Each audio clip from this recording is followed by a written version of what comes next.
బైబిల్లో బాలాకు రాజుకు అలాగే బిలాము ప్రవక్తకి మధ్యలో జరిగిన ఈ సంఘటనలు మీకు తెలుసా? ఒకవేళ మీకు తెలిసినట్లయితే ఇవి ఏ అధ్యాయంలో ఏ వచనంలో ఉన్నాయో కామెంట్ చేయండి. అయితే ఇలాంటి మరికొన్ని వీడియోస్ మీకు కావాలంటే నా ఛానల్ని సబ్స్క్రైబ్ చేసుకోండి, లైక్ చేయడం మాత్రం మర్చిపోకండి. ఇప్పుడు స్టోరీలోకి వెళ్ళిపోయినట్లయితే బాలాకు అనే ఒక మోయాబు రాజు ఉంటాడు. అతడు ఇశ్రాయేలీలు తన రాజ్యం బయట ఉండటం చూసి ఎంతో భయపడతాడు.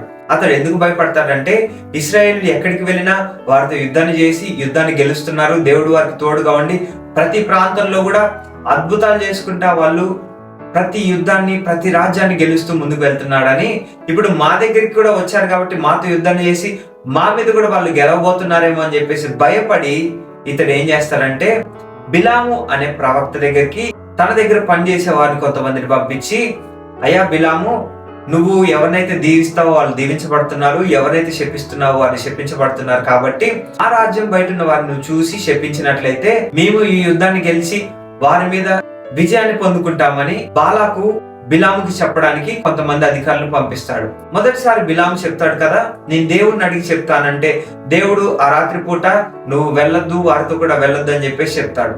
అదే రీతిగా రెండవసారి మరొకసారి బాలాకు తన అధికారుల్ని ఇంకొంచెం పై అధికారులను పంపించి కొన్ని బహుమతులు తర్వాత తనకి ఘనతనిస్తానని చెప్పినప్పుడు మరలా బిలాము చెప్తాడు కదా, దేవుడు నాతో ఏది చెప్తే నేను అదే చెప్తా అని చెప్పేసి చెప్తాడు.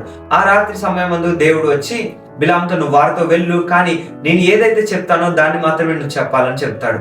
ఉదయాన్నే లేచి వారు బయలుదేరుతుండగా బిలాము తన గాడిద మీద వెళ్తుండగా దేవుడి కోపం రగులుకుంటుంది. అయితే బిలాము వెళ్లే మార్గంలో ఒక దేవదూత అగ్ని ఖడ్గాన్ని పట్టుకొని ఎదురుగా నుంచుంటాడు.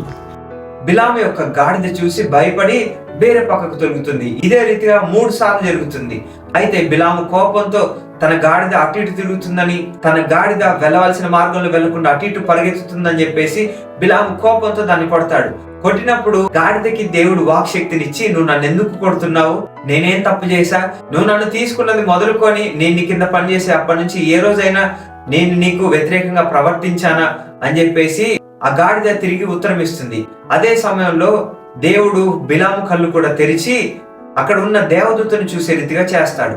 అయితే బిలాము ఆ దేవదూతను చూసి భయపడి సాష్టాంగ నమస్కారం చేసి అతడు నన్ను క్షమించమని కోరతాడు.